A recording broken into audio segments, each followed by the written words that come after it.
Damn, son, where'd you find this?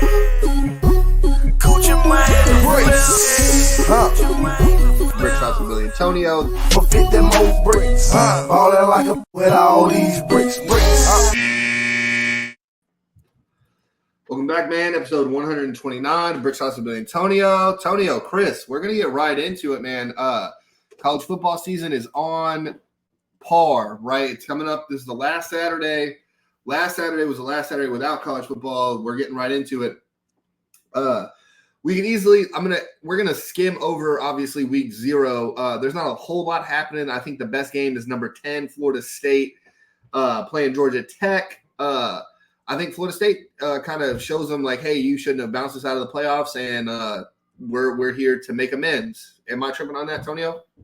Nah, I think they come out, especially with Georgia Tech. That's a great filler game to get started, but you also want to get out there. You want to make the mistakes early against this team, but then you want to prove, like I'm talking 8 minutes into the first quarter, that, yep, we got these blemishes polished down. We knew we messed up on. We had a drive on both sides of the ball, or all three facets of the ball, special teams included. And now we're going to put 40 on y'all head.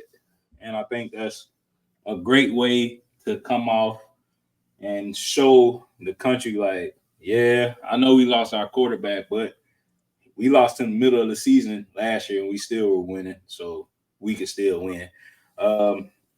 They need to do that. They're going to have to do it. And if you look sloppy against Georgia Tech, then you're definitely going to lose that number 10 ranking early. Yeah. And now you got to fight. Like you said, though, let's get the blemishes out this week, like this week 0, right? Yeah. So because they play again week 1, so they're already ready for the next phase after week 0. Who do they have in week 1? Do you know? So week 1 is Boston College, and Boston College played them really close in BC. So I think Florida State gets them at Tallahassee as their especially. It's not even their ACC opener technically. So yeah, I think that Tallahassee crowd is going to be rocking. So yeah, I think they probably got the most to prove from last year, because they didn't get a chance to prove anything inside of the playoffs. So okay, I see what you're saying. I was looking at the grander picture where it was like Texas going to the SEC. I think no. I'm talking about like as one of those teams that, I mean, we was here. We were right there on the cusp. Now they would have lost $1 billion to Alabama also, just like they did to Georgia. So would it have really? Yeah. But it's always the what ifs. So, Chris, you got anything? Y'all know how I kind of gauge what I think is going to happen in a college football game, and you just take the highest ranking wins. No, I take whoever's favored. Excuse me. The higher ranking isn't always favored. Come on now, Billy. Okay. In this case, Florida State's favored by about 10.5. I do think, similar to what Tonio said, I think they do feel like they got something to prove after they weren't let into the college football playoffs last year because their quarterback got injured last second. So I think they'll come out and kind of. It was so bad. Like, I think that's something else that gets lost, Chris. Right? Is that we saw them play without their quarterback, and it was god awful. So it's like they were left out of the playoff, unrightfully so, right? But at the same time, we've seen how it's going to play out. It's going to be bad. It's going to be bad. Yeah, I mean they had the record and the resume for it, but the on-field product didn't warrant getting in. I mean, because that defense still would have been rocking. Their defense was still good, but once you play another defense that's really good, and now you got to score. Yeah, I don't know if your offense was going to be able to do what you think you needed to do.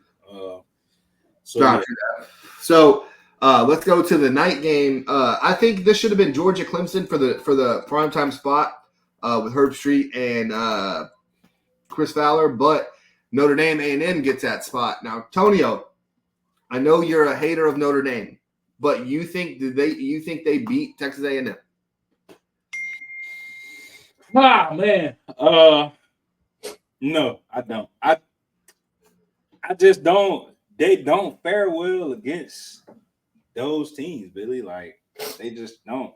those bigger teams with bigger linemen, better athletes, they don't look good against. Now, they were in a dogfight with Notre Dame last year, and I get that. But I mean, not Notre Dame, but Ohio State last year. But Ohio State quarterback was dog shit. If they would have had any quarterback other than them, Ohio State by 40. So yeah, I just don't. I'm happy about this game because every year I'm tired of Notre Dame getting at least top 12, like top 12 team. They're not that, bro. So I don't think Texas A&M blows them out. I think it's gonna be because this is a new look Texas A&M team too as well. But Mike Delco, yeah. I think he does well though. Yeah, but bigger, faster, stronger always kind of helps, and that's what Texas A&M will be, just because of that pipeline alone. So, shout out to Mitch, Frank, and Gerke. Y'all are gonna lose week 1, and I'm gonna be so happy about it. Fuck Notre Dame. Shout out to God, though. Shout out to God. Yeah, big shout out to my man.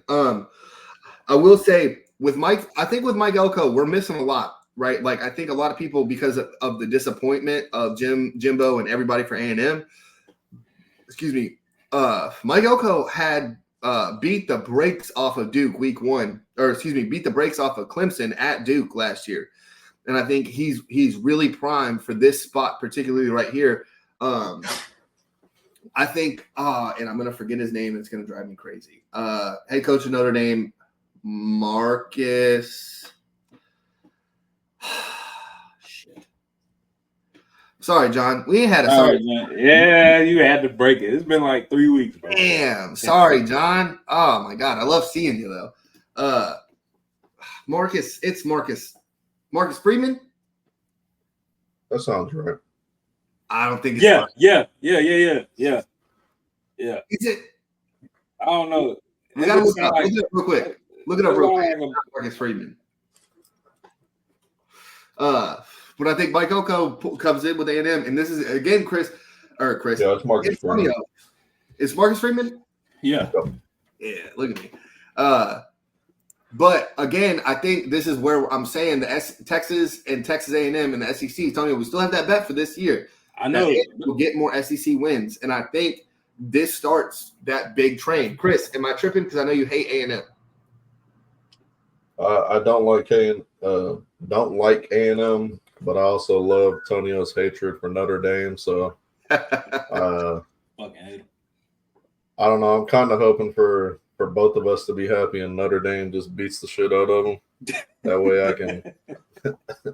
I can see A&M's record be winless, and I get to hear Tonio come on and bitch about Notre Dame and how it was a fraud victory. Well, it was A&M, so who the fuck cares? I can see now. Hey, I ain't gonna. Richie, Frank, if A&M wins, I ain't saying shit. Fuck y'all, bro. Y'all thought I was gonna be like, hey, I'm gonna come on here and congratulate y'all. If Notre Dame win, hey man, lucky ass win. Y'all was praying. Lucky ass win, huh? Hey, so late. I did want to say something too. Now that we're talking about it, I didn't even think about it. Hey, so Manti Te'o was just in an interview too. He was talking about I think it was a 2013 national championship, A&M Alabama, where he was like, where they came out, he was like, DJ Fluker had his whole gut out, and he was just in his pads, like, you know how you got your jersey tucked and you can have your six pack showing. Nah, DJ Fluker's out there with his belly, like, hey, we're about to fuck y'all up. And Manti said that like he was ready to play, and he turns around, and all the Notre Dame guys are like, oh shit. And he's like, well, fuck, this is a long day. As soon they won that game right there, and you could see it on the field where like, Tony, Chris, if you're worried about losing before the game starts, you're losing. There's no way around. Yeah, it was this school, Mississippi. It took me to my senior year to beat them. It was Ray Brooks, Billy. So when y'all played them, were you ever like, fuck? I was always like, fuck, not because they was just gonna outdo me particularly. Yeah. They were just so good as a unit that it didn't matter. So Lee Chambers, he went to Miami from Coffeyville. Fast as fuck. Bro, this is the play. This I will never forget it. and because of the dude's name, bro. The dude's name was Kawasaki Nelson. Well, you know, it was Kawasaki spelt like Kawasaki. So you know that's some speed, right? So, bro, swear to God, Lee break out. Because it was a stalemate. Like, defensively, they were fast. They were fast as fuck. But it was like, they wasn't beating the shit out of us. But Lee broke out on like a 60-yard run. And most of the times, that shit to the house. Yeah. Kawasaki was at like defensive end, bro. And took off from the defensive end position and went and hawked them down, bro. And I was like, yeah, we might not win this one, bro. Like it didn't look good. And we didn't, bro. They were stronger, bro. They were fast as fuck. It was just like a lot. It was a lot, bro. Like on defense and offense, them boys was just moving. And we was just like, man. It was crazy, bro. It was crazy as fuck. Yeah, so I seen that, but it was somebody on Twitter, and I can't remember. Yeah, that's Eddie. I can't remember what Alabama player it was, but he commented on the video and he said, "That ain't why we beat the fuck out of y'all. You know why we beat the fuck out of y'all, but I ain't gonna say it." And I can't remember what player it was, and I really want to know what the fuck he said, what Manti them said, because something happened, something transpired. Okay.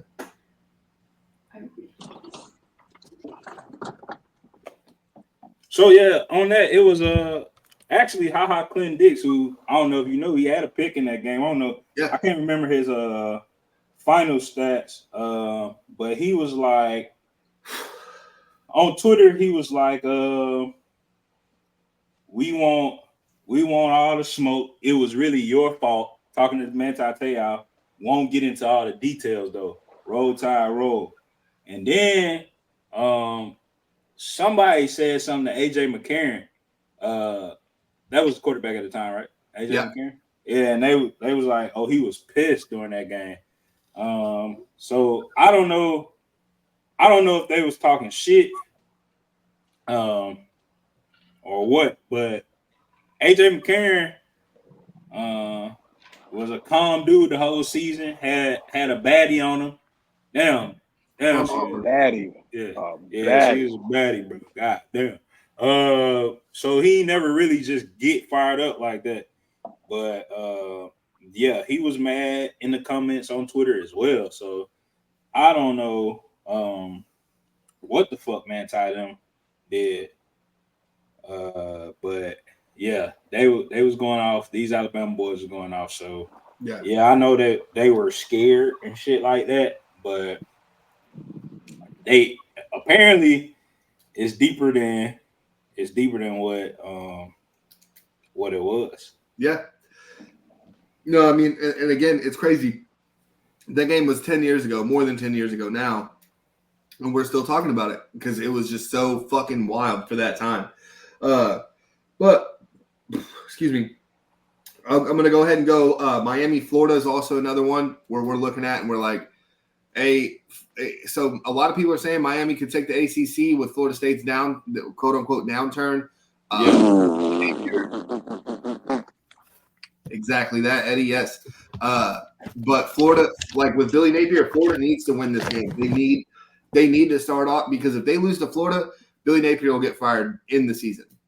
Yeah, I've already told you this was it for them. I don't think if they lose this game, because Miami, every year everybody say Miami is back. It's almost it's older than that Texas shit, Billy. I'm sorry. It is. They've been saying Miami would be back ever since those great motherfuckers left, and they haven't been back. Greg with the third leg. That's disgusting. But yeah, I'm sick of hearing it. Every year, Miami is poised to be great, and then they just like eat that noise. They got the sickest turnover chain I've ever seen. Yeah. Doing the right things, but if but see, that's the thing, and I've been sitting here like a Billy Napier fan getting just laughed at by you guys because I just think he's a good coach and he's just not. Square money don't make no money. That's true. That's true, Ed. But I will say, what, Tony? I don't think man, that program has too many high expectations, Billy. I don't think they're not recruiting the right people. He told me they just got like the number one recruit at quarterback, but what's around him? Like, I don't. He's not even a starter, bro. See, that's what I'm saying. So it's like I don't know. I don't know. Now Miami does have a chance to be like second best team in the ACC. I give them that. Yep. I think Clemson is for sure. I think Clemson is out of there. I know you think I'm jumping the gun, but I feel like two great quarterbacks and two good ass defenses back to back was the only thing that carried that boat. We ain't seen nothing since then. So, but again, we're acting as that Nick Saban effect, Tony, that I've talked about for years now, where we're just expecting like, oh, you're just supposed to do this, and it's like it's hard to fucking do that. Now with the 12 team, you could have Miami in there still. Like if let's say it's Florida State, can you have 3 ACC teams in there? I doubt it. That's you got it. Two maybe. They don't even want one in there. Well, in the top 4 though, Ed. Now that we got 12, I think it kind of opens up. But with Oregon, Washington, to the Big Ten, because now you got Oregon, Washington, Ohio State, and Michigan. Like that's 4 teams from the Big Ten, like off rip, and then the SEC. You got Ole Miss, Georgia, Alabama. Tony, who am I missing? Probably LSU. LSU, yeah. Is it like as he's like, well, Texas, yeah. See, that's Oklahoma can have a good year, but that schedule is fucking rough. See, and I think Billy, and you can say what you want, and not believe me, but I know for a fact they changed the BCS Bowl so because they retired in the SEC winning that shit, so they wanted somebody else to get a chance. But I think if you see like, let's just say this year, all those teams I was arguing with Christian about that I named that had above 10 wins in the SEC. Yep. Any 10-win SEC team is in the playoffs. In absolutely 100%. And if we get, because it was 5 teams I named, it was 5 teams. If we get 5 SEC teams, they'll change it. They'll change it again. I don't think you can't do more than 12, dude. You can't. 12 is no. I'm saying they'll go lower. They'll go maybe 8 teams or shit. Okay. Yeah. I don't don't think lower. They'll put qualifiers on it. Yeah. They'll change it just because it's just like to keep the SEC dominance out.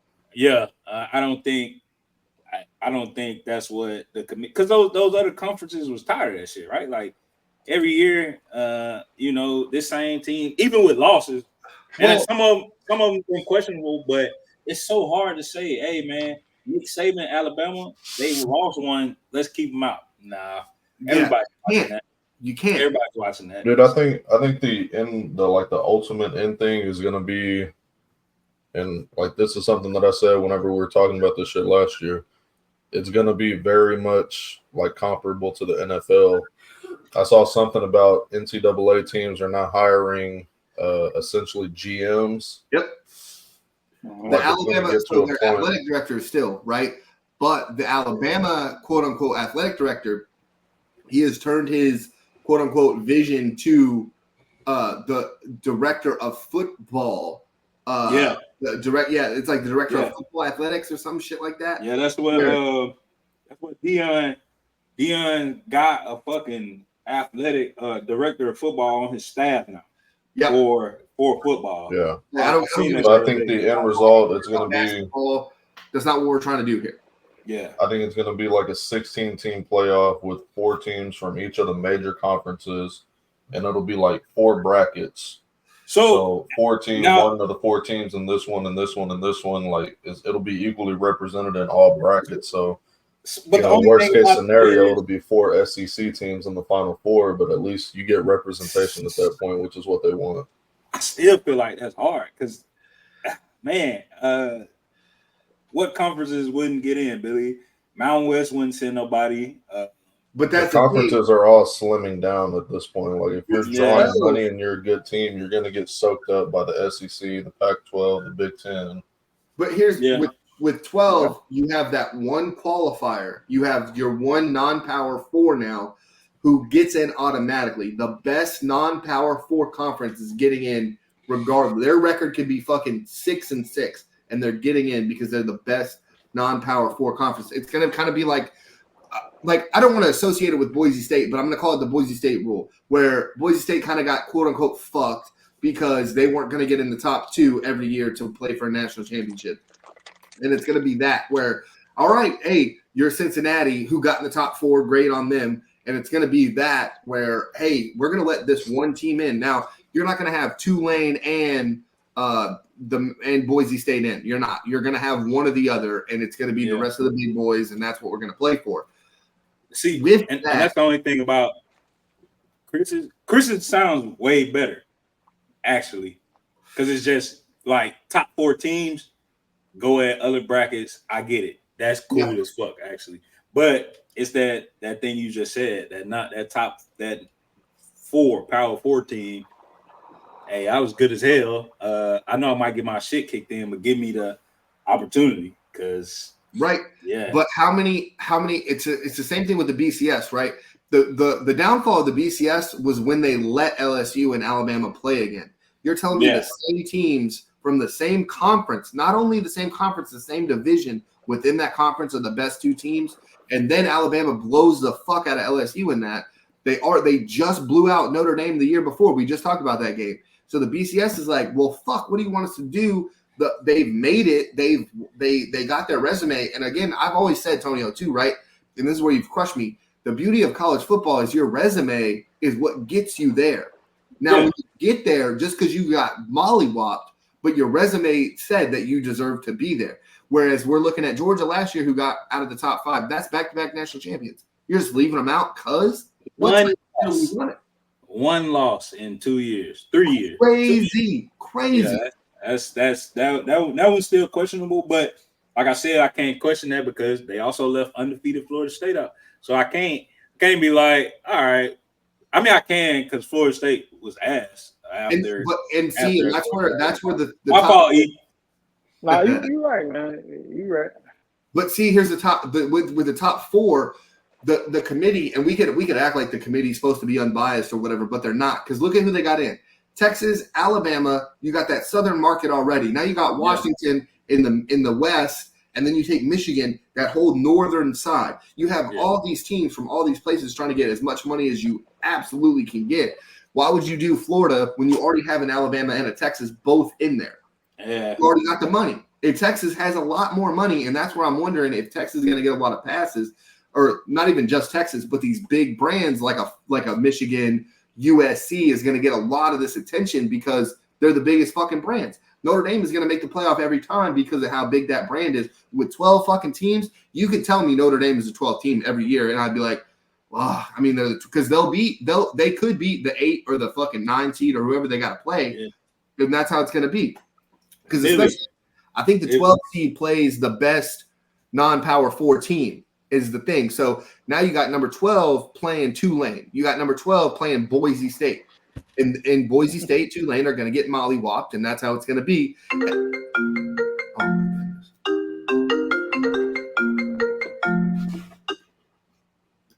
Let me pause it one more time, y'all. Sorry. And that's what I'm saying too, with some of these bigger names where you got Georgia, Clemson, you got Penn State. They're like is James Franklin on his way out because they play West Virginia. I think West Virginia is going to give him a game. And then you got the Lincoln Riley Bowl with USC and LSU where he didn't want to play in the SEC, so he went to USC because LSU offered him that money, and Brian Kelly ended up taking it. But now we're sitting here with this big rigmarole of a bunch of fucking really good teams where we like you could make an argument for 15 teams. So it's going to be just like the BCS where you're like that one team or those 2 teams. Now with 12 teams, you're going to be like, oh, well, 4 of those teams would have been better than the other 4 that got blown the fuck out. And we're going to just have to deal with that the more it comes.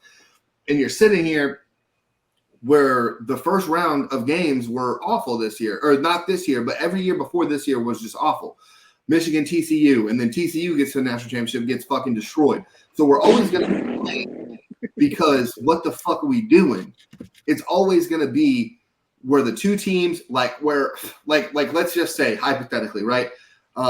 It's Ole Miss or I don't want to say, I'm not going to say Ole Miss. So it's like, let's say it's Georgia and a Clemson team who barely got in because they lost. They didn't win the ACC, and they just barely beat out Georgia. And then they go to the national championship against Michigan, and then Michigan beats the brakes off them. We're gonna say, well, this is too many teams. Look at the fucking national champion. It's like, but see how it kind of gets us to this fucking point. And it gave us more football. Yeah, well, they only gave us one extra game though, Tonio. Is that enough? Nah, that's why I like Chris's 16 bracket thing. But I'm still trying to see how they would figure out the Power Four. That's way too many, dude. 16, the 16th team. That's so many. I mean, it's the top 4 from each conference, and you would see them like by record. No, and I get that, but at the same time, so now you're saying, Chris, there's no if you're not in the top, if you're not in the Power Four conferences, it doesn't matter. Why do I give a fuck about somebody that's not in a Power 4 conference? Oh, so you're saying if everybody was in a Power 4 conference, just break it down to 4 conferences. I'm saying if you're good enough, you'll be in a Power 4 conference. And if you're not good enough, sorry for you. I don't care about the representation and everybody's got to get a spot. Like, I'm with you on that. Sports, it's about competition. If you're not at that level, you don't fucking deserve to be in. So basically, Billy, for the fans, Chris is saying, if you ain't in a Power 5 school, fuck, I need to watch you for anyway. It don't matter. Exactly. I mean, is he wrong, Billy? Like, do you want to see Tulane get the beat best by players 65? have always gone to the biggest schools, and the biggest schools always beat the fuck out of these bottom tier schools. Like, okay, but now, so fine. Now your representation is the Big 10, ACC, SEC, and the Big 12. Now, the Big 12 is kind of a rocky thing, and we'll get into Colorado in just a second. So now you're telling me 4 teams from the Big 12. We're going to have Utah, Colorado, Arizona, and Oklahoma State. Oklahoma State. That's I mean, realistically, everybody that's in the bottom 4 of this year's playoffs aren't going to be worth the fuck anyway. But that's what I'm saying is now you're like, well, it's only these 3 conferences that matter. And then the ACC is also getting their ass handed to them by the Big 10 and the SEC. So why is the Big 10 and SEC not just going to absorb everybody else and just call it the North? I mean, I would be completely fine just making it the SEC versus the Big 10, but that's going to piss off half the country. Because then it's just the central of the United States, North and South. Like, you got to have the West and the East so everybody feels represented in the sport can grow. But you don't need some school that has 3,000 people that go to the school plus the football team to be represented. Don't give a fuck. I don't care. No, 100%. So you're saying, so like, let me break it down just an easier one.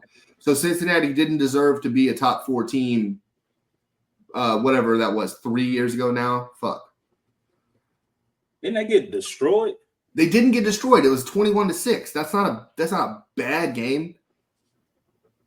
You put up 2 field goals in a whole game. That's garbage. Is it garbage? Alabama only put 3 touchdowns on them. So what does it matter? I mean, I get it. You're acting like Alabama was supposed to beat them 56-0, and they didn't. I mean, that's at best a 2-possession game. More realistically, a 3-possession game. No, absolutely. I'm not saying you're wrong in that aspect. I'm saying, though, where we're talking about blowout wins, there wasn't that one particular argument wasn't a blowout win. All right, so let me ask you this, Billy. Let's say since it wasn't a blowout, was it a game that you was like up on your feet the whole game for? Like, damn, this is a good-ass game. The first half. But, okay, then let me raise you, though. When Ohio State, the first year of the playoff in 2014, where they beat the brakes off of Alabama, are we going to sit here and say, oh, Alabama didn't deserve to be there? Fuck no, we're not saying that. It's different, though. Alabama ain't no fucking Cincinnati, Billy. Like, no, that's what I'm arguing. I'm with you on that. I'm with you on that 100%. But at the same time, you can't have it where it's like, I mean, but you can, Billy, because Cincinnati's never been an Alabama, and they never will be. And it's not their fault. That's what I'm saying. I get it, but they didn't belong. because they You're didn't. always going to have outliers, Billy, but the problem is there's just as many of the ones that you spoke about as there is TCU getting the fucking brakes beat off of them when they got the representation because they had the resume and were a top 4 school. But they also beat that Michigan team. And I know Tonio is going to shit on Michigan, but Michigan I'm would not gonna not shit on Michigan. I'm gonna shit on JJ McCarthy. But Michigan would not have gotten beat like that in the national championship if they beat TCU. Can we say that? No. JJ was still just as bad with that offensive line. Come on, Tonio.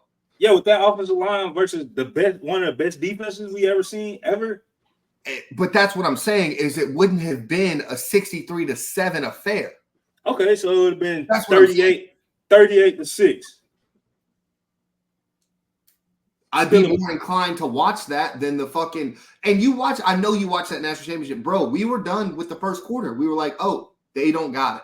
It was 24-0 in the first quarter. I get it, bro. I mean, but we would have seen the same thing. That Michigan team,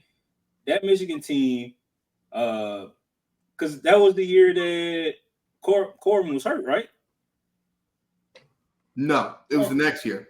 Oh, the next year? Yeah, that Michigan team was gone. They wasn't gonna do nothing with that Georgia team neither, bro. Nothing.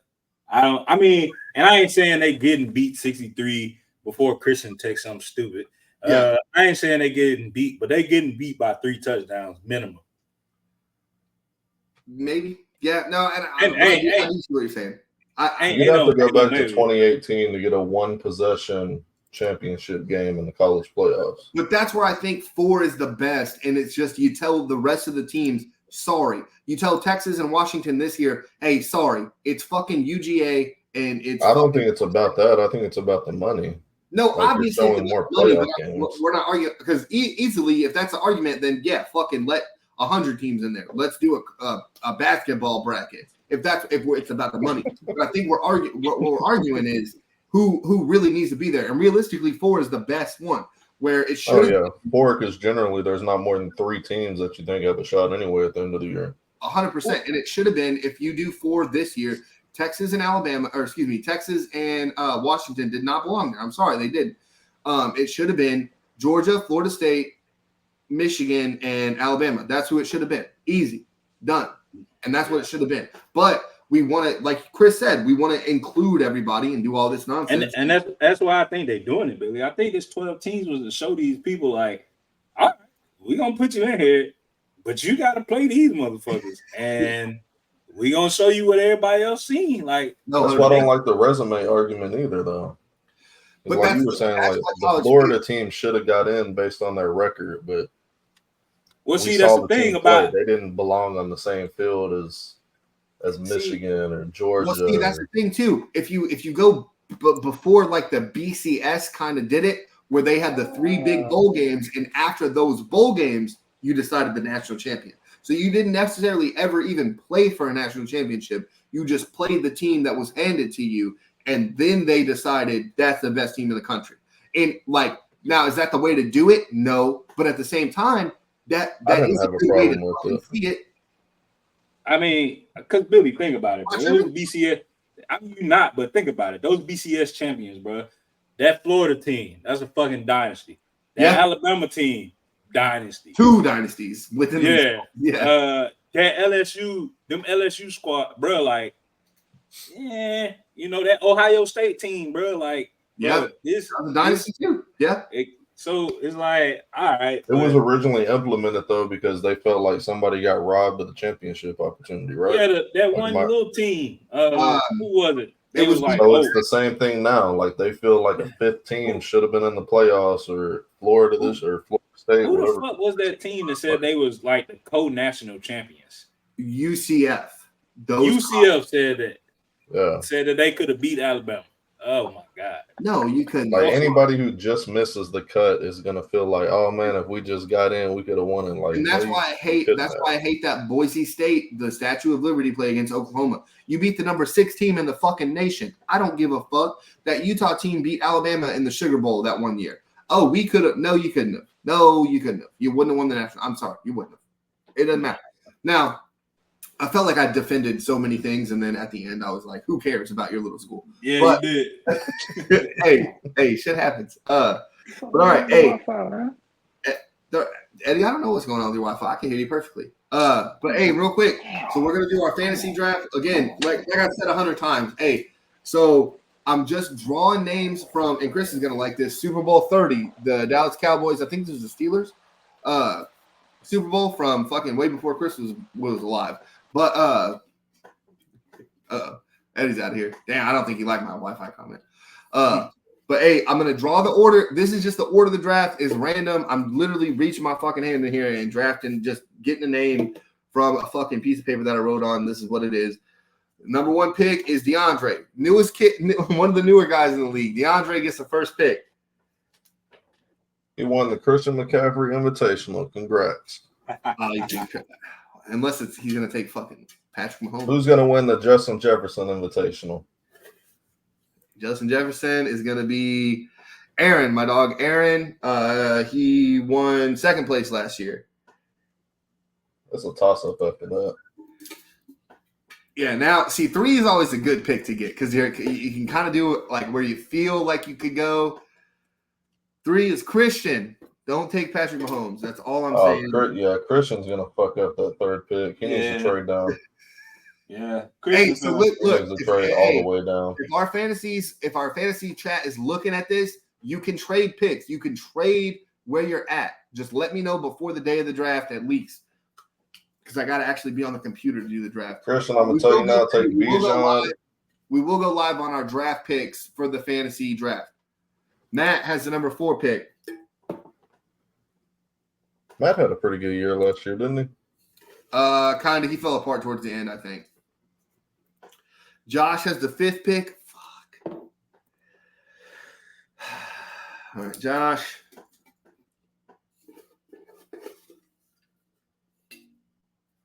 Jarvis Boats, who I work with, he has the 6th pick. Billy didn't do none of that cheating shit I told him to do. I know. I was thinking about it, dude, and I was like, you know what, man? Let me just fucking. Dylan Myrna got the next pick. I forgot what I'm at right now. Me and Billy finna be fucking 9 and 10 on our own fucking shit. As long as Tonio don't get sick, everything's cool. Nathan, the second newest guy in the Tonio, if you get sick, send me your information and I'll draft you a championship squad like I did last year. Fucking, I would call you anyway. Fuck it. All right, and then here's me. I got it now. Okay. Oh, well, we know who last. Nah, hold on.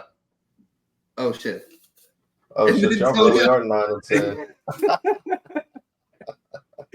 Hey. That's good. Hey, that's fucking. Holy shit. Woo! Dude, that's so goddamn funny. Oh, my God. That's crazy. I mean, Tonio, you better double tap running backs or you're going to be shit out of luck. Yeah.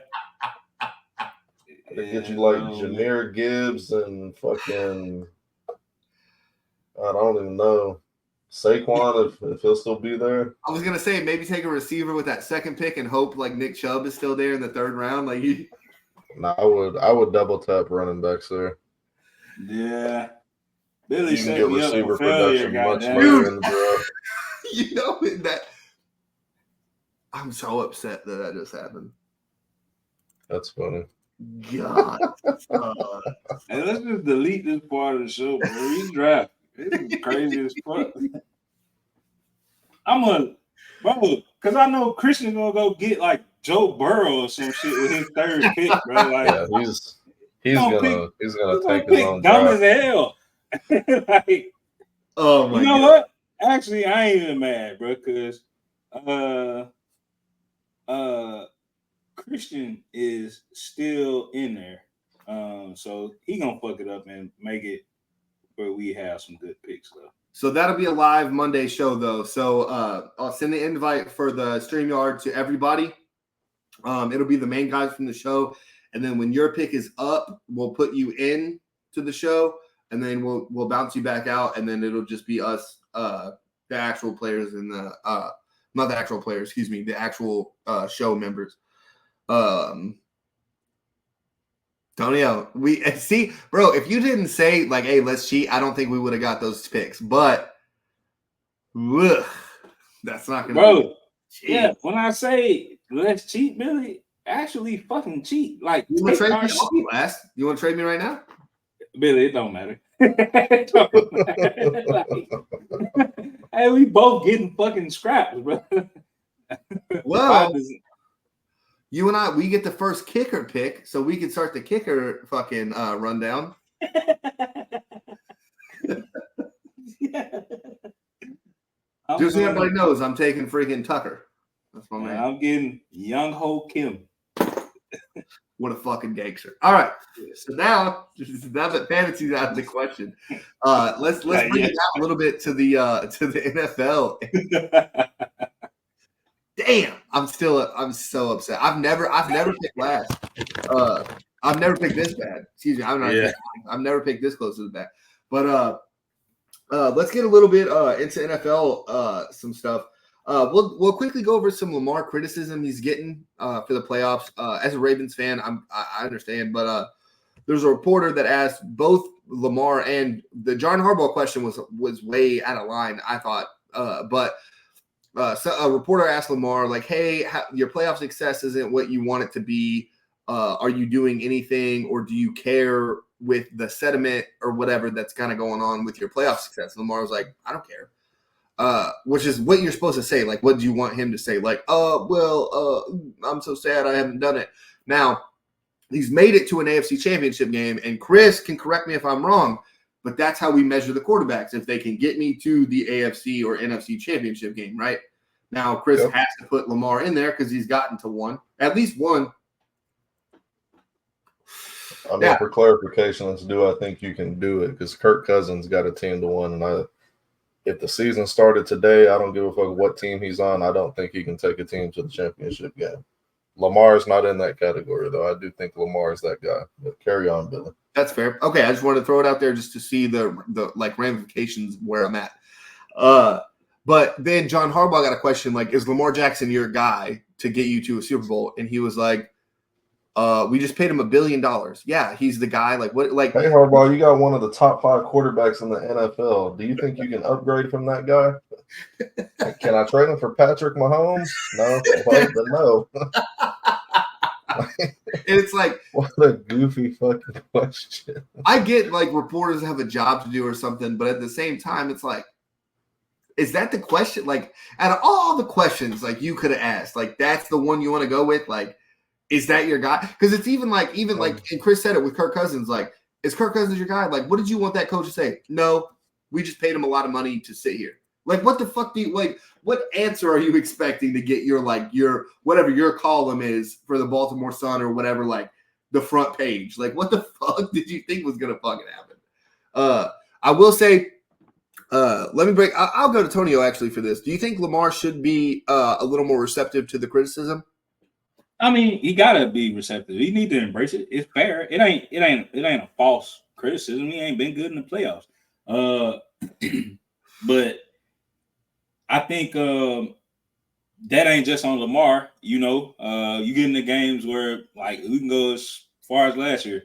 Every year you lead the fucking nation in running, and then you get to the playoffs and like, oh, we gotta pass the ball. I don't.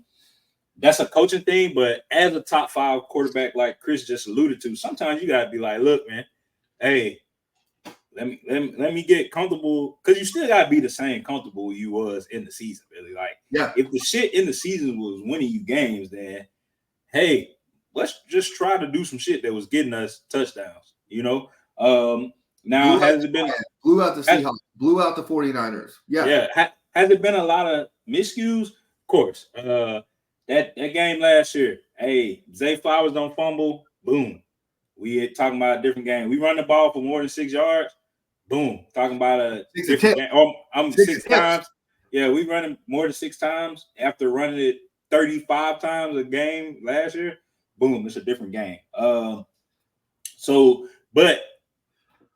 the criticism is fair. He's been average in the playoffs. He has not been MVP Lamar in the playoffs yet. At times, yeah, sure, he's making those plays, but then it's like 2 drives here and there, but then it's like, hey man, I got to switch it up. So in itself, I don't think he needs to be in his head to be anything different than what he is in the regular season. Like Chris just said, what's better out there than you other than Patrick Mahomes?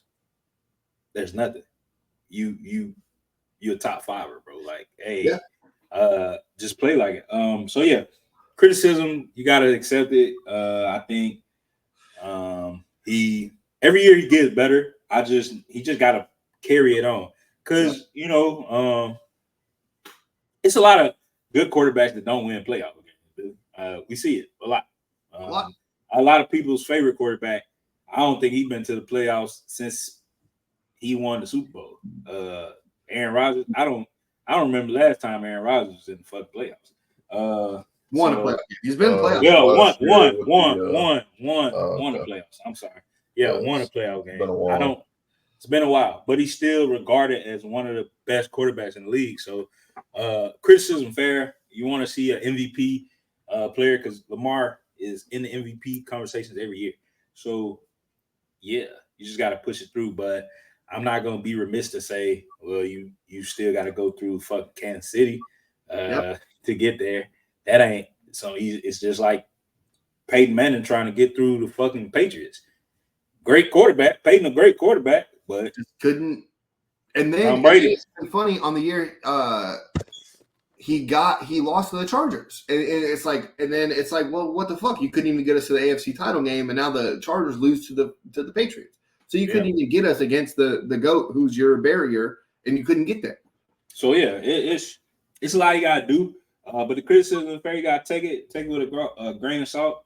Win a game, get to the AFC Championship, and play your fucking hearts out, like, and win it. Because now, here's the thing too with Lamar. I think Tony, you said it well. We'll go to Chris right after this, but Lamar, the criticism is fair, but we're acting like he hasn't won a playoff game. He's won 2 playoff games.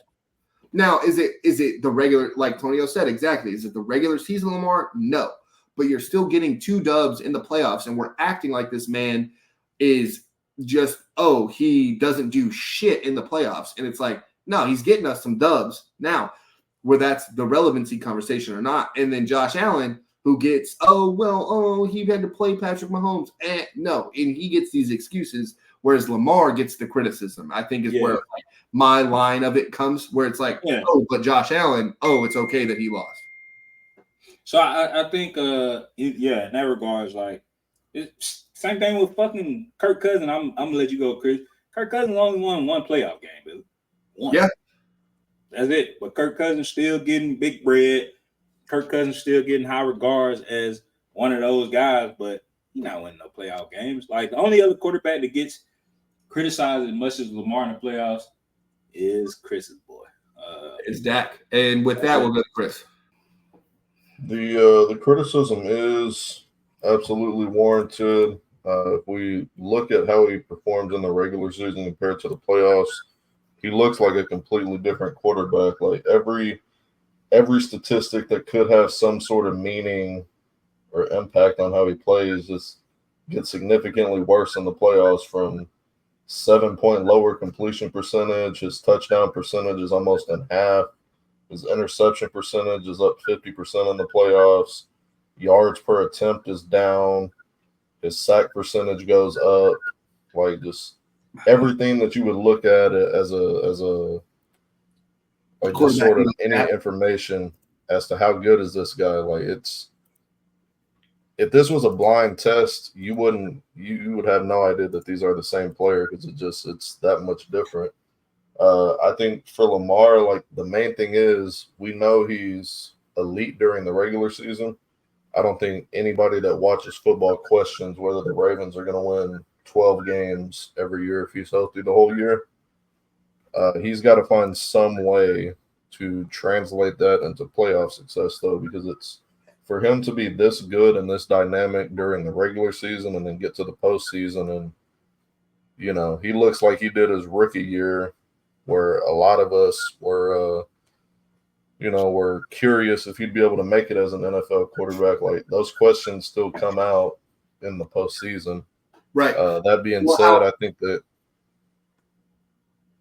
My bad. I was just going to say, with the way the Chargers played him, it was just kind of like he had never seen, I don't think, anything like that. So that first playoff game, I'm not going to say it's a pass because you're still a professional. You need to do how you're doing.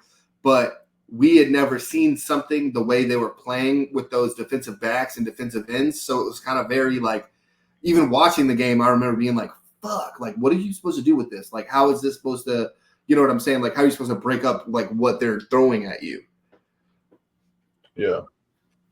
I think, I do think with all that being said, though, I think we're in a new era of the AFC where it's like similar to how it was in the past, where it was Brady, Ben, or Peyton were always in the conference games. Yeah. I think in this current generation, it's going to be Patrick, Lamar, or Josh Allen that's going to be in these conference games every single year for the next decade. So the question about whether he's the guy in Baltimore, is Joe Burrow the I Phillip think that's Rivers a of that? fucking joke. I think Joe Burrow has major health problems. I do think when he's healthy, he's the second best quarterback in the sport behind Mahomes. Yeah. But when you've only completed one full season and you're on your second NFL contract, Yeah. it's hard to have any faith in you as you're going to be that guy that I can count on at the end of the season. I don't see it. And here's another Lamar thing, and let me just break it down one more time, where Lamar gets a lot of criticism. Well, the way he plays, he's not going to be healthy for these end of the year runs or whatever. And Joe Burrow also just kind of gets, like, now I'm not saying a pass again, but he does get a little bit of a less criticism that Lamar does because of the different styles that they're playing. I think Joe Burrow's fragile. I think Lamar's play style is dangerous. Like any quarterback who runs and absorbs extra hits, like the quarterback's body isn't, it's not as big, it's not as quick, it's not as explosive as these linebackers, safeties, D linemen. Yeah. So when you're getting hit more, I think that you're opening yourself up to more risk than is necessary. But in the case of Joe Burrow, he doesn't run. He stays in the pocket behind a shitty O-line, but still, Lamar is getting hit way more than he does on a year-by-year basis, and Burrow just seems to fall apart and crumble every year. Speaking of falling apart and crumbling, Chris, we got another – what's our next segment? Did you want to talk about Dak? Oh, shit, you didn't even get – yeah, well, we can move on to Tua. We can move on. So, Tua was on Stu Gatz and Dan Le Batard. How'd you remember Stu Gatz, not Dan fucking Le Batard? Because they say his name all the time. Stu Gatz. one of the best journalists of all time, Dan Le Batard. You're like, yeah, that guy. No, I like Dan. Okay. I like his show. I liked him a lot when he was on ESPN. He was one of my favorites. Highly questionable. Him and Belani Jones and Poppy was in there. That was one of my favorite shows ever. Yeah. Love listening to him when I was younger. Anyway, so Tua was on there, and then he kind of talked about the differences between his former head coach that drafted him and Brian Flores and his current head coach, offensive head coach, Mike McDaniel. He said, quote, "To put it in simplest terms, if you woke up every morning and I told you that you suck at what you did, you don't belong doing what you do, that you shouldn't be here, that this guy should be here, that you haven't earned this right, and then you have somebody else come in and tell you, dude, you're the best fit for this, you're accurate, you're the best whatever, you're this, you're that. How would that make you feel listening to one or the other?" You know what I'm saying? End quote. And then there was another quote here. And then you hear it regardless of what it is, the good or bad, and you hear it more and more. You start to actually believe that. I don't care who you are. You can be the president of the United States. You have a terrible person that's telling you things that you don't want to hear or probably shouldn't be hearing. You're going to start to believe that yourself. That's sort of what ended up happening. It's basically been 2 years of training that out of not just me, but a couple other guys as well that have been here since my rookie year all the way until now. Ooh. End quote.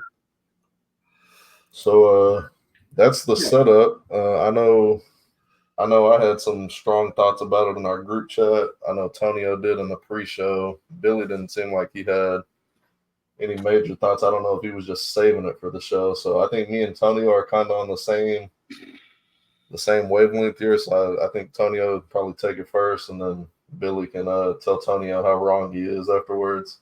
I'm waiting for it. So I just want to say, one word. Excuse me if there's any kids listening. Pussy. That's what he is, Billy. You do so. You underthrow a lot of people. That left hand shit You get motherfuckers killed on Madden. I played with you before. Unfortunately, you're trash. And I'm gonna say this, and I'm gonna keep saying it.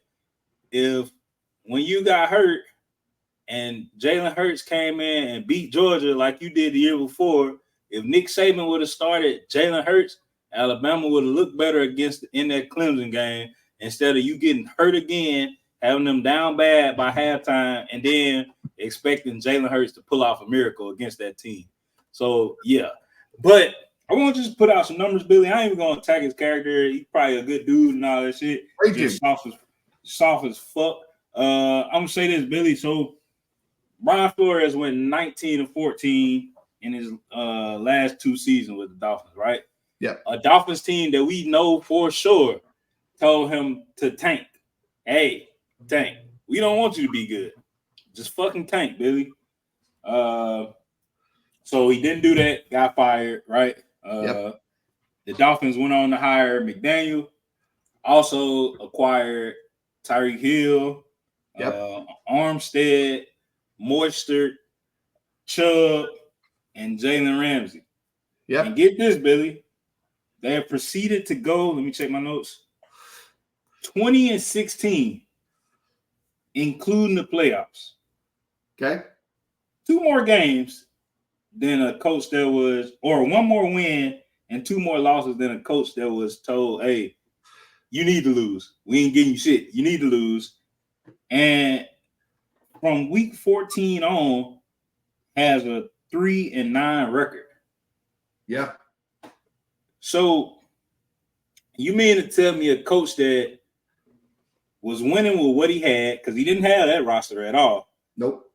He ain't had that roster. He ain't had a GM in his pocket. They wasn't getting you nothing. We tanking. That's what we want you to do. Lose the games intentionally. Going around telling players, hey, you'll get paid more money to suck. Yeah. That's what you're doing. But you get a coach with 1 more win, and you just saying, oh, that's what fucked us up. That's what fucked me up. Now I got a coach that's coddling me, and I'm better. But you're only 1 win better than when Brian Flores was here, and him just telling you, hey, stop being ass is the problem. Like, that's fucking me up. It's in my dreams. It's haunting me, and it's making me play trash.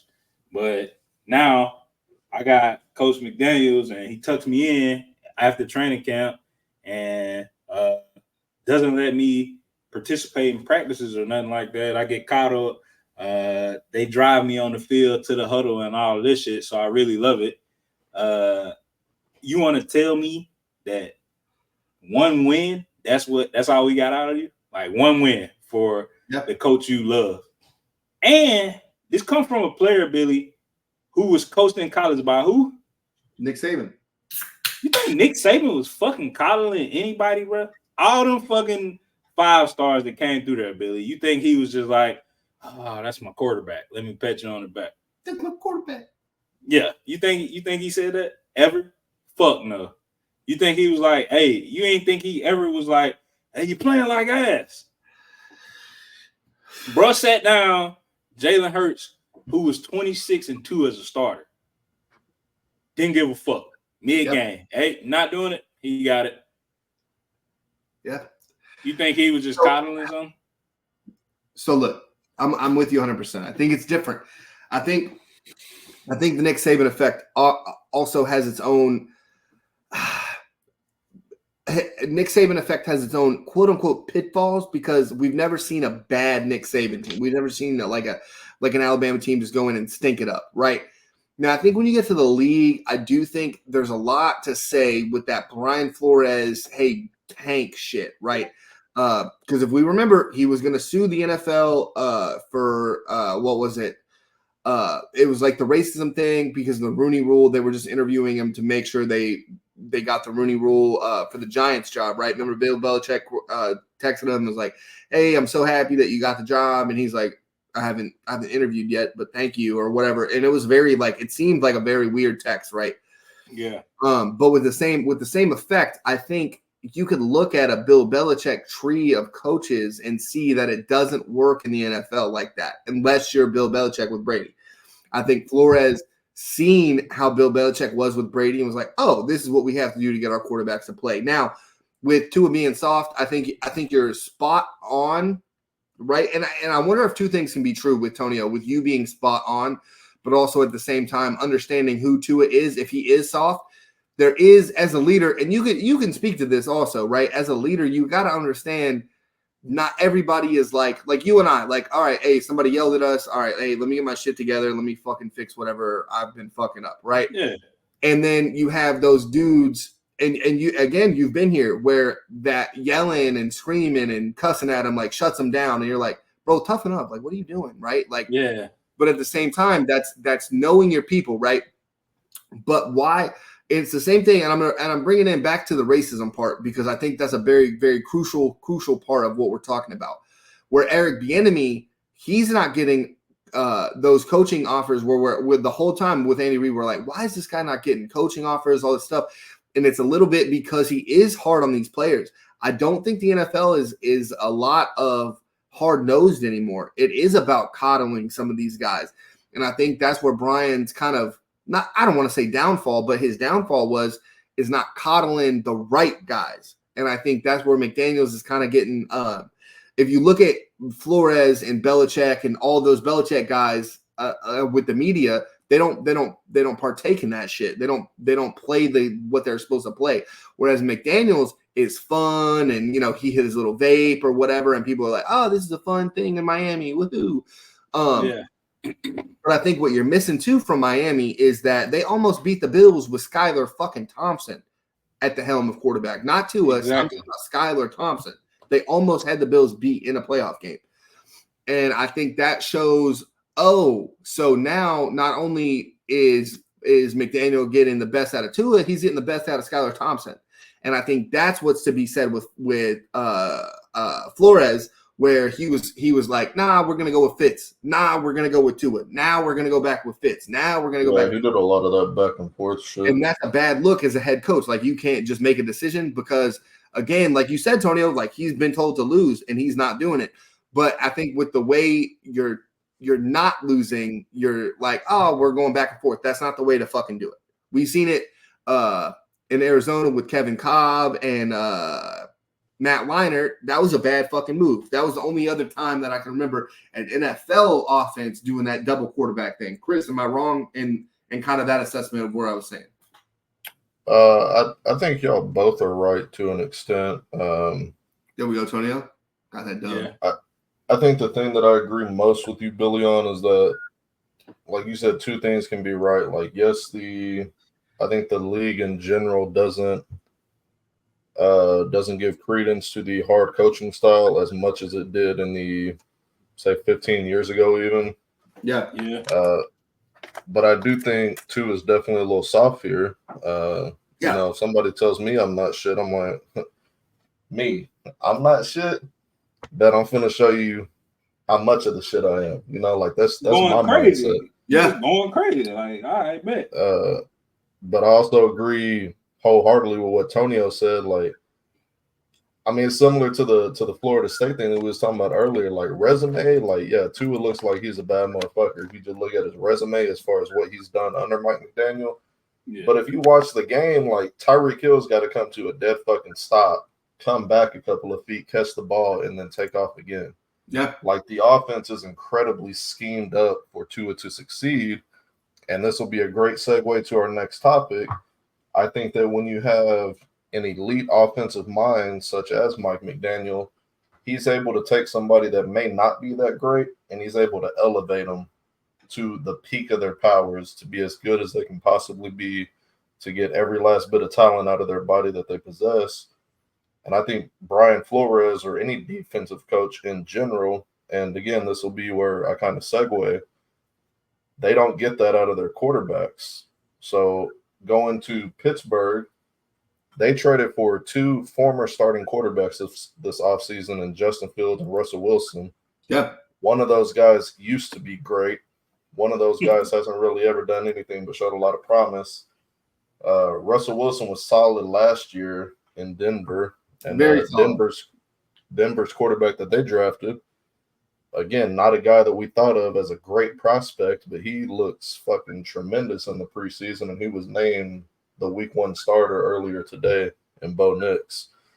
Meanwhile, the Steelers start both of these quarterbacks for the entire game against Buffalo Bills practice squad players looking to make the roster, and they only managed to put up 3 points. 3 fucking points against practice squad players, backup players, guys that are going to be selling you insurance in 2-3 weeks. Like, I think the difference in coaching between offense and defensive minds is just, it's wider than it's ever been in the sport. And I think that now I know Billy's probably going to go straight to this exception, CJ Stroud with D'Amico Ryan. I think there are exceptions in a few cases, but I think for the most part, we've seen defensive coaches with young quarterbacks specifically, like they don't get the most out of these guys, and then they get an offensive guy. And even if they're not great, their game definitely elevates itself. Well, I'm not even going to ask because I know Billy thinks I'm wrong as shit. So tell me where I'm wrong on this, Billy. Well, so here's the thing. I'm not saying you're absolutely wrong. I think with your argument, you're arguing an absolute where it's like, yeah, the D'Amico Ryan, CJ Stroud thing, that's easy to see. Now, if CJ has a bad year, are you going to say, oh, well, it's D'Amico Ryan's fault? Is that what you're going to say? Just yes or no, real quick. No, I think it would be a sophomore slump in that case. I think when you come in as a rookie and you dominate, there's no game film on you. You then have a full season of film that you put out there. I think defenses can now have a whole offseason to scheme up against you. 100%. And then let me go to a quarterback that you like that me and Antonio do not, Josh Allen. He came in under Sean McDermott. And we've seen with a Brian Daboll, I think it's your offensive coordinator also has a lot to do with this. Whereas Daboll was there, helped Josh kind of get his shit together. And then when he left, we saw Josh kind of have a downfall. But then he was better with Daboll for sure. What's that? He was better with Daboll for sure. No, for sure. But then he upticked back again when Ken Dorsey got fired and Joe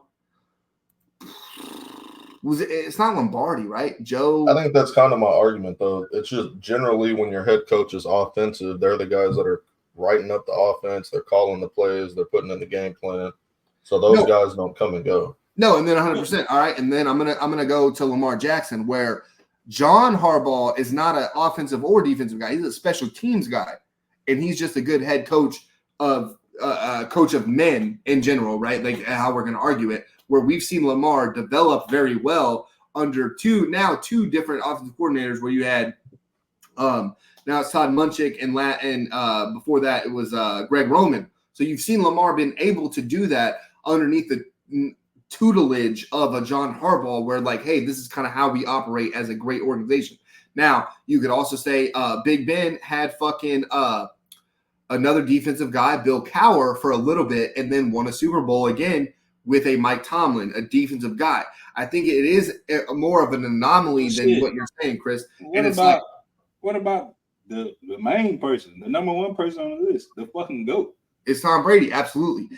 But I think, and I think I didn't want to do that one, Tonio, because also going back to Josh had a big part with that too, though. Well, I was going to go before Josh McDaniels, though.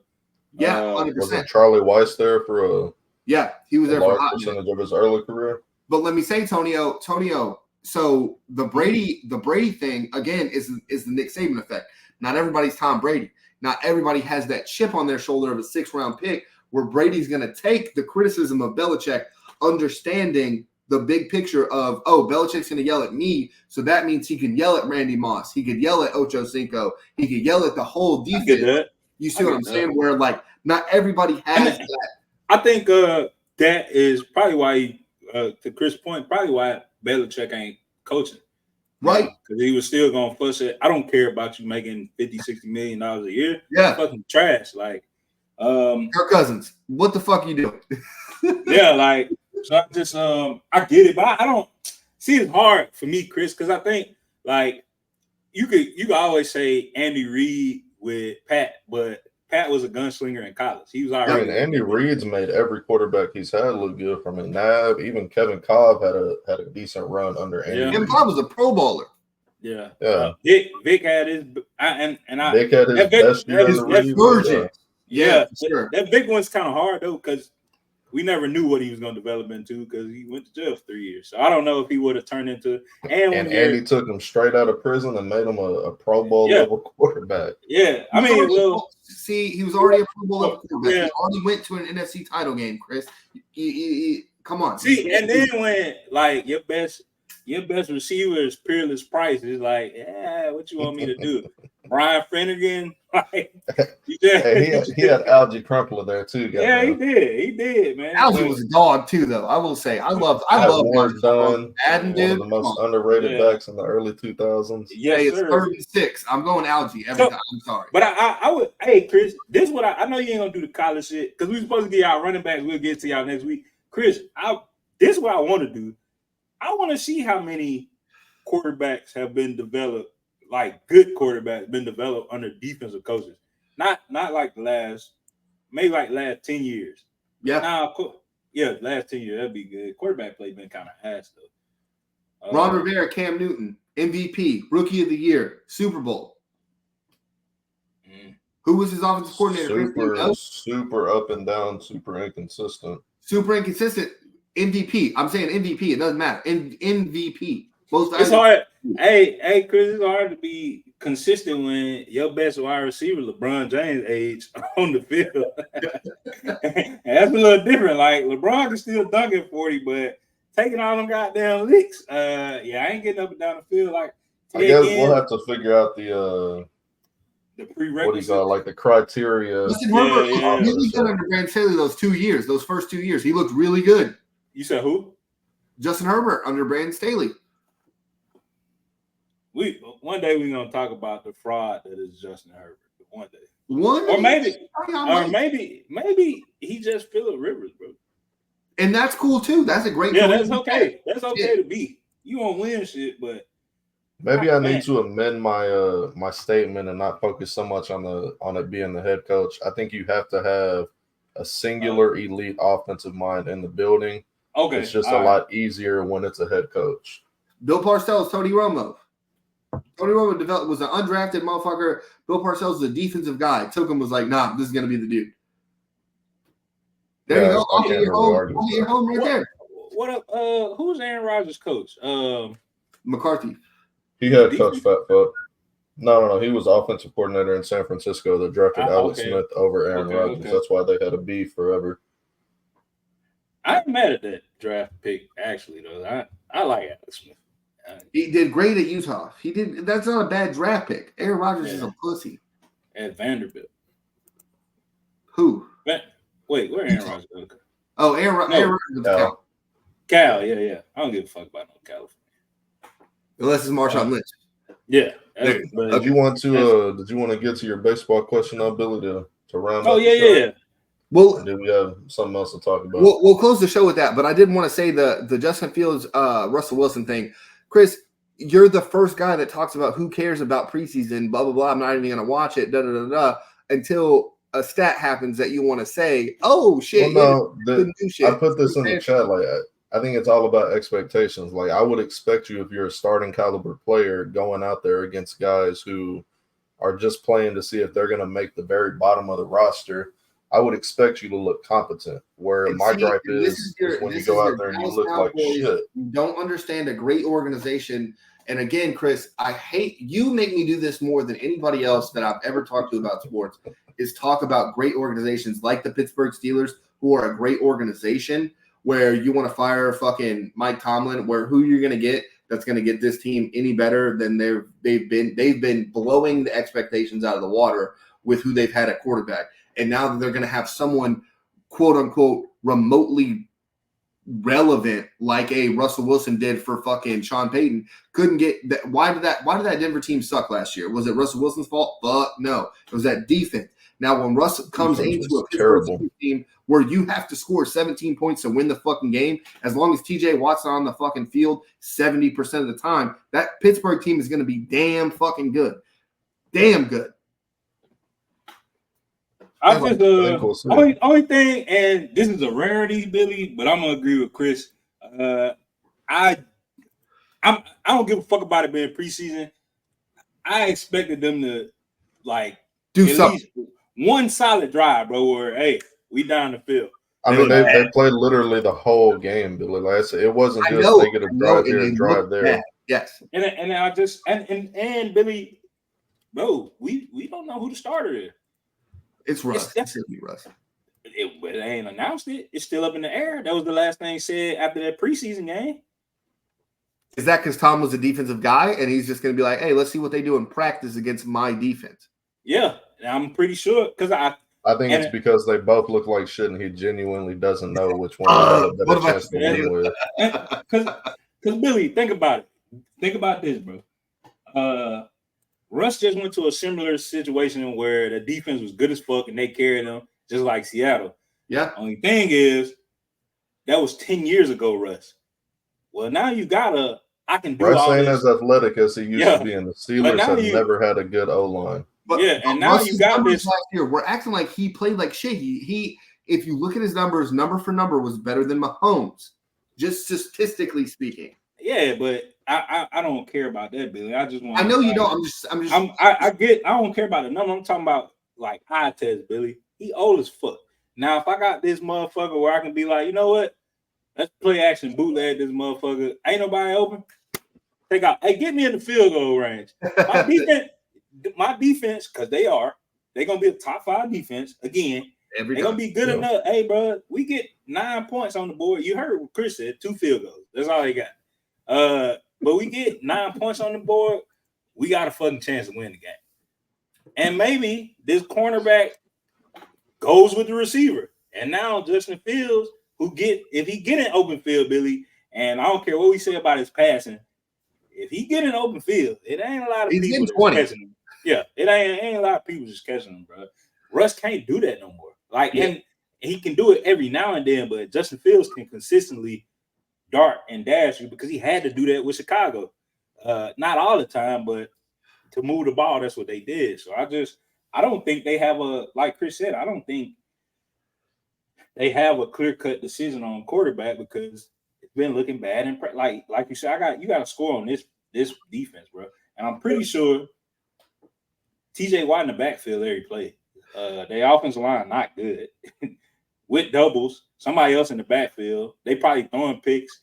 It ain't. With how bad their O-line is, I think Fields is. Can't believe I'm saying that. I think Fields is probably better for that job just because I don't think Russell's going to be able to stay upright. Even though I think Russell would be the better quarterback, but he doesn't have the athleticism that he did to be able to keep upright long enough to make those throws that he can make way better than Fields can. No, 100%. So I have a feeling they're both going to wind up getting like 7 starts each. So. Yeah, like after the bye, like you're kind of like, all right, let's let Justin in there, and we're already 500. It doesn't matter. We're 3-4. Let's throw the other guy in, see if he can get us 4-3 and sneak us in. All right, so hey, this has been a great show. Now we're gonna go to Chris mainly for that. Like I said in the pre-show, I think Tonio might shock us with one of these areas. Now, the 2004. American League All-Star starters for the All-Star game, Chris. Give me the names. Manny Ramirez, left field. Yeah. Ichiro, right field. Was it Vladimir? So Vlad was in right, yeah. Ichiro had to have made that team. He did. Was he in center or was he a reserve? He was in center. Okay, center. So Ichiro in center. Outfield in? Okay. Who would have been third base in the American League? Oh, A-Rod, third base, Jeter, shortstop. Yeah. Did Soriano make the team that year for second? Yeah, when he was playing second for Texas before he went to center field in Chicago. First base, American League. Was that Morneau? Did Hafner make that team in 04? He did, but he was another reserve with Morneau. Konerko for the White Sox? And First is fucking him up. Was Posada the starting catcher? He was not. Mauer? Nope. Too young. Who was the other catchers in the American League? I doubt it was Barajas, but he was the starter for Texas. So Jason Kendall for Oakland? You said who? Oh, Gerald Laird, maybe? I don't think he would have made the All-Star team. Benji Molina for Atlanta or Anaheim. Jason You're in the Kimball right from division. Oakland. Oh, Jason no, you're not in Kimball. the right division. No. He used to play in that division.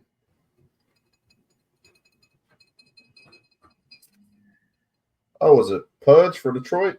Yeah, Pudge Pudge for right? Detroit that 04 year. Yeah. Now you're just Okay, missing who first base. was He won a home run derby.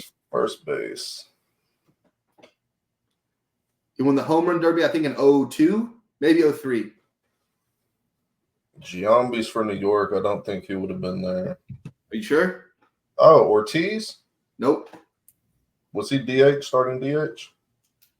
I couldn't tell you. I just put the fielders in there. Was it Giambi then at first? It was Giambi at first. Damn. All right. Damn. Chris got him pretty quick. All right. I just wanted to do a little something fun. Who was the pitcher? Couldn't tell you. Fuck, for the American League, could have been Roy Halladay. Back then, shit. Let me see. Could have been Randy Johnson for the Yankees. Just to be relevant, I'm gonna throw out CC Sabathia's name and just hope he made a team. He wasn't that good for Cleveland at that time. He didn't get great till towards the end of his Cleveland run when he was traded to Milwaukee. Yeah, that was fun. Like so I seen it somewhere else and I was like, damn, that was a sweet pick. Hold on. I knocked that shit out in what, like 3 minutes? No, that was pretty good. Hold on, let me see the starters. Ortiz would have been the DH because he was the only DH with a name back then. He was coming off like a 42 home run season, I believe. Oh, no, that was 05. What did he do in 03? I'm pretty sure he was still established because 04 was when Boston won the pitcher was for series. Oakland. That could have been Zito, Hudson, Mulder, Harden. Yeah, it was Aaron. It was pretty sure that was their full 5-man rotation in 04. Yeah, when they made it was like the first time since I think the 99 Braves, who were all five starters, made the All-Star team. Yeah. Man, that was great. All right. Hey, it's been a great show. We got our fantasy draft out of the way. We kind of crushed Chris on that defensive guys can't develop quarterbacks, blah, blah, blah nonsense that he spews every week. I'll agree partially, though. I'll take it. Any partial agreement's always like, yeah, all right, cool. Tony, you got anything to say to the fans, man? Yeah. Shout out to my dog Law, who's still waiting on Billy, but we're gonna get some more merch today. He is dropping a children's book soon, so that's kind of dope. I've already read his first book. I was in his first book. It's Surviving the War and the College Roommate. Y'all can go look that up on Amazon, or anybody that like to read. If you want to hear how young Tonio was in college, just a little couple snippets. That was dope. Yeah, so shout out to him because he always hooking us up with the gear. Big shout out. Chris's album is now on Spotify. Y'all make sure y'all both albums are now on Spotify. Y'all make sure y'all go support. College football back, man. So it was a drought. It was a long summer, but get ready for our debates. Our more football is about to be talked about. We're gonna get Chris into college football one of these days. It's gonna happen. Next week, Billy, you want to take it or you want me to take it for the running backs?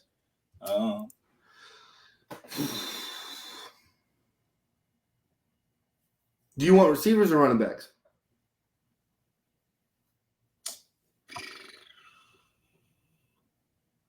I think I'll go receivers. I'll take receivers. Okay, so I'll do running backs next week, and then I will follow up with receivers after that. Matt, shout out to Matt. Yeah, from the 2000. Yeah. Shout out to Matt, man. Out here getting people in the world's greatest Navy. Shout out to everybody that watches our show. From the Anzio that made Chief, Blaker. Hell yeah. All of y'all boys, Vasquez, Sher Galindo, all y'all boys. Shout out to y'all, man. Yeah. And anybody else that we know from the 11 or anything like that. CSC select George Miranda. Congrats, man, on your selection of Chief. Appreciate it. Yeah. All right, man. Well, this has been another episode of Brick Shots. Bill Antonio. Peace. Real fast. Hey, Tonio, hold on before we peace out. Hey, I do want to say to the people who didn't make Chief, just fucking keep trying. Don't be a dick because you didn't fucking make it. We're good. You're good. Just fucking keep doing it, man. It's not everyone gets selected every fucking time. That's not how it works. Move on. Do what you tell as a first class. Hey, kid, just study for next time. Blah blah blah. Do the same shit to your own self instead of being a fucking dick. Or be just like Don't be like Tua. Or yeah, don't be soft. Or be like our first sponsor. Shout out to John, who was just like getting the benefits anyway. First Hey, class. you're still getting it. No, oh no, I'm missing $100. Fuck you. Fuck it. Hey, All we right. out, man. Appreciate y'all.